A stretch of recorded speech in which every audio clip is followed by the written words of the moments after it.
guys, today I'm going to review The Pit and the Pendulum from 1961. And if you hear any wind outside, it's not my bloody fault, it's windy as hell out there. But first, subscribe to my channel, got some brilliant things coming soon.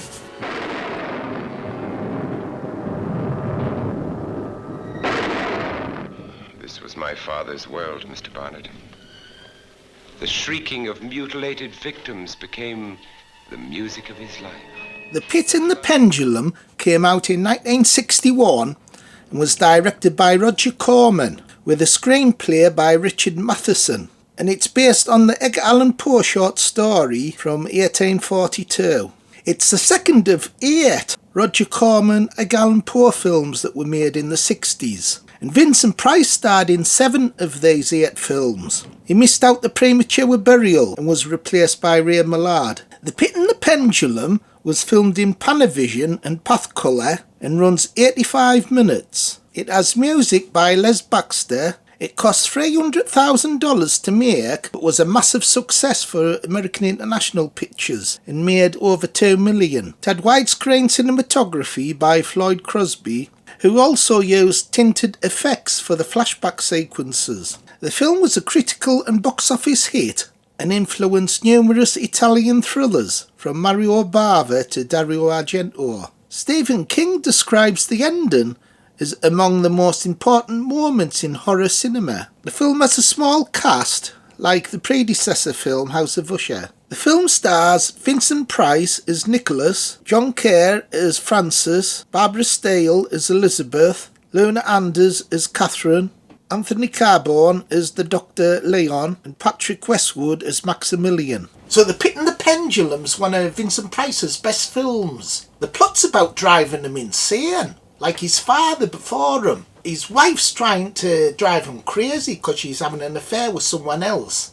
So she's made on she's died and she's coming back as a ghost. So this is the second in the Corman Poe films, and it's even better than the first one, House of Usher. They're both similar as well, they've both got a small cast, but this film, the production values look even better than House of Usher. It really does look more epic. So Pit and the Pendulum looked really expensive. I think it had to do with it being filmed in Panavision and Pathcolor. It's also widescreen with lots of tinted flashback sequences. So all those things added up to make it look superb. I've said about the box set before when I reviewed House of Usher. Hope you can see it alright. It's got loads of extras about The Pit and the Pendulum. But also the picture quality is outstanding. So for a film from 1961 it looks crystal clear. They've really done a good job at remastering these old films. Although Price is excellent in this film, he is at his most hammiest. I can't think of any other films where he's more hammy. Maybe Theatre of Blood. Starring Vincent Price, truly a master of the macabre. I don't mind him being hammy. He's one of the few actors who can pull it off. Hey, Phil! I'd rather watch a bloody hammy Vincent Price than a bloody wooden Jodie Whittaker any bloody day. Yes, you're right, Bones. I'd rather watch Vincent Price than her. Actually, Vincent Price would have made a good Doctor Who. Whoa! Actors that are classed as being a bit hammy, I'd rather watch them than sort of like wooden actors who were a bit boring. You get actors like, say, William Shatner, who a lot of people say, oh, he's hammy. But he's actually a bloody good actor. Maybe he gets a bit too carried away at times, but I don't mind that. So Roger Corman directed this film and he did a brilliant job.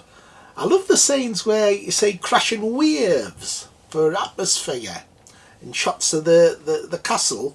But he also does a good job with the sets. They look incredible, the way they're shot. And he also uses close-ups as well. This is probably one of his best directed films. Not only that, but you get great music by Les Baxter. It's especially good during the flashback sequences where you see his father, Sebastian, and the music's really effective. But I think the standout's Floyd Crosby's cinematography. Like during the flashback sequences, there's a lot of them in fact in this film. There's about 3 segments at a flashback. He uses tinted photography during the flashback sequences and it's really effective. I especially like the sequence where Vincent Price is a young boy and he's hiding in the dungeons and he sees his father Sebastian murder his wife and the person who she's having an affair with. So I thought that sequence was excellent, the way it was shot. And then he turned on her.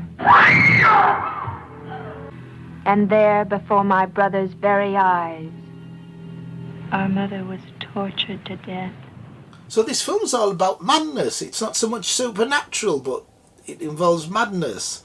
Vincent Price's father, Sebastian, became mad and killed his wife, and who she was having an affair with, killed him as well. Then supposedly Vincent Price was playing the character of Nicholas. His wife, she was supposed to go mad, and there's a flashback sequence where he becomes obsessed with the instruments of torture and goes crazy. And then finally, Nicholas becomes mad himself and thinks he's turned into his father.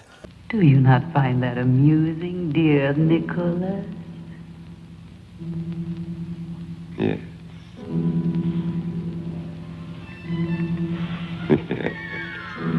Hey, Vincent bloody Price thinking he'd turn into his bloody father. Hammy is bloody hell. He even has a fucking limp. Soft as bloody shit. And Barbara Steele's trying to drive him crazy. I love the scene when Price eventually does snap and thinks he's Sebastian, his father. Brilliant performance, even though it is hammy, I'll admit that. I still think it's excellent. Dear God.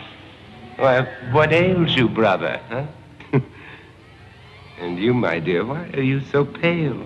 And of course there's some really chilling moments. They're trying to drive him crazy, making on his wife's a ghost. A ring's left on a musical instrument, and you hear a voice saying, "Nicholas, Nicholas." That's quite chilling.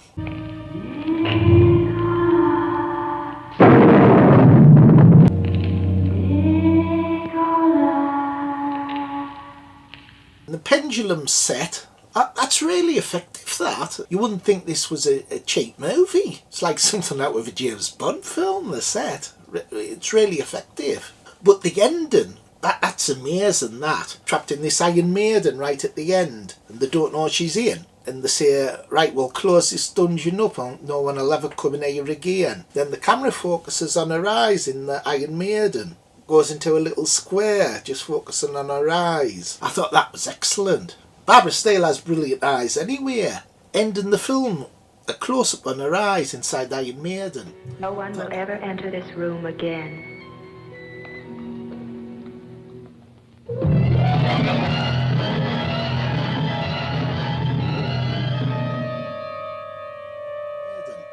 Thought that was excellent way to end the film. Hey, them bloody eyes at the end of the film. Scary as bloody hell. Proves you don't need blood and guts to frighten folk. And even Stephen King says that ending is a very important moment in horror cinema.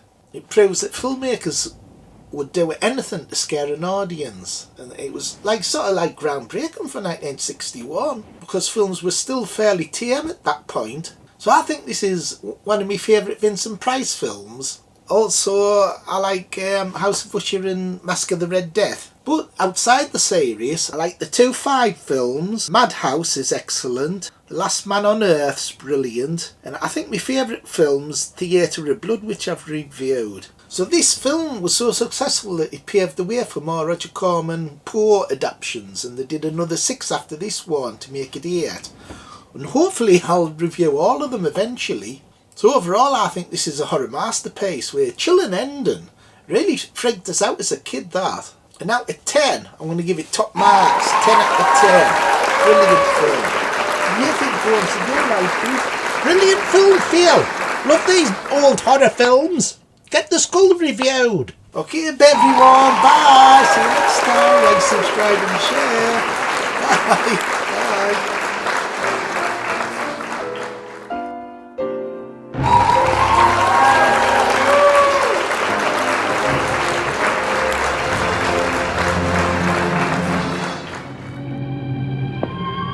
My sisters? Easy, easy, easy.